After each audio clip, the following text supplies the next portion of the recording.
Dans l'exercice 28, nous allons comparer différentes piles entre elles, en commençant donc par la question 1, par identifier les couples oxydants-réducteurs intervenant dans la pile alcaline. Alors, d'après les documents qui me sont fournis, je peux déterminer que dans les piles alcalines, je vais utiliser les couples oxydants-réducteurs ZNO, ZN et MnO2, MnO2H.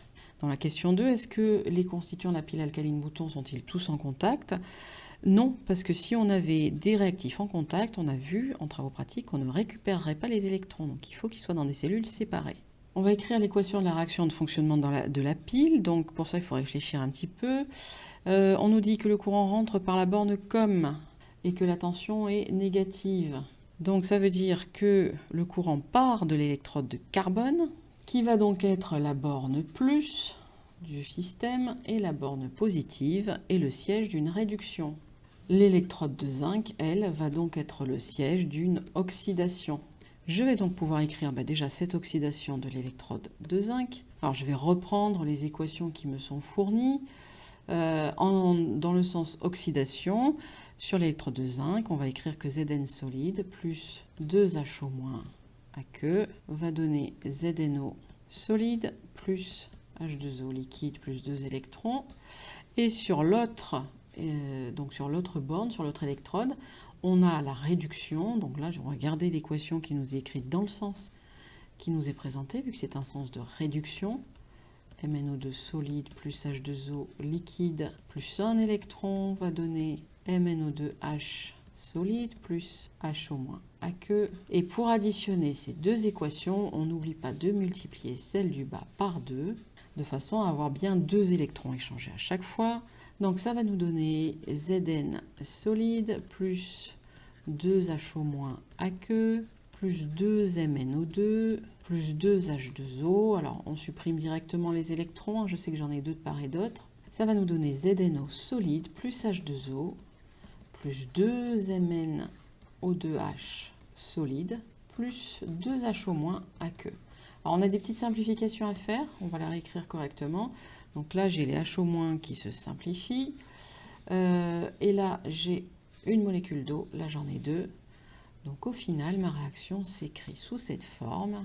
Zn solide plus 2 MnO2 solide plus H2O donne ZNO plus 2 MnO2H.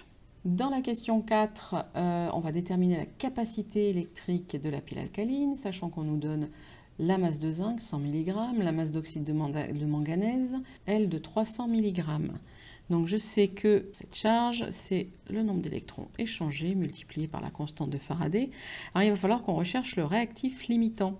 Donc que l'on compare la quantité de matière initiale de Zn avec la quantité de matière initiale de MnO2 sur 2, n'oublions pas son coefficient stoichiométrique. Donc N0Zn est égal à la masse M1 divisé par la masse molaire du zinc, c'est-à-dire 100 mg, 100 fois 10 puissance moins 3, divisé par 65,4.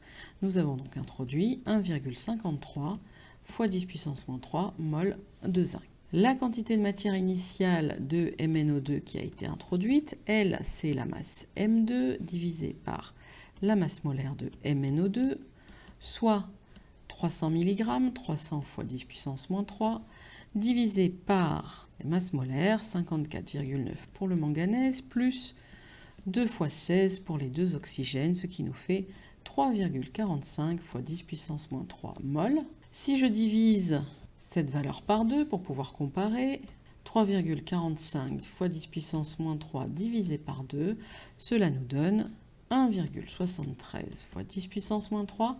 Alors c'est plus grand que la quantité de matière initiale du zinc, ce qui signifie que notre réactif limitant, c'est bien le zinc, ici, et c'est donc lui qui va nous permettre de déterminer le nombre d'électrons qui a été échangé. Donc pour cela, je reviens à la demi-équation électronique, et ici, j'en déduis que N0Zn sur son coefficient stoichiométrique 1 est égal à N électrons sur leur coefficient stoichiométrique 2.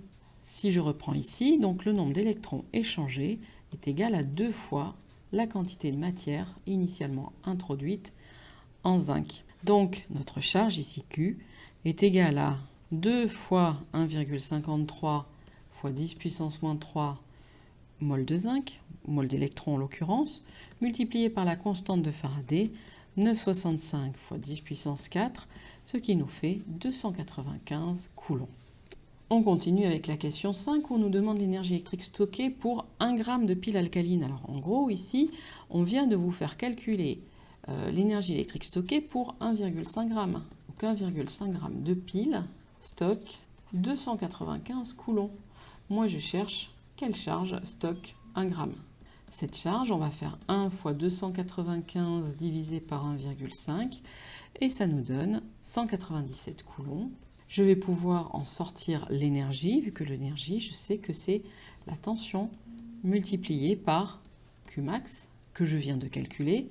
C'est-à-dire, alors la tension, c'est 1,5 volts, multiplié par ce Qmax, 197, soit 295 joules par gramme, vu qu'on m'a fait calculer ça pour 1 gramme de pile.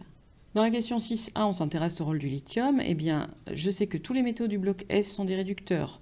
Donc ça veut dire que le lithium ici est un réducteur.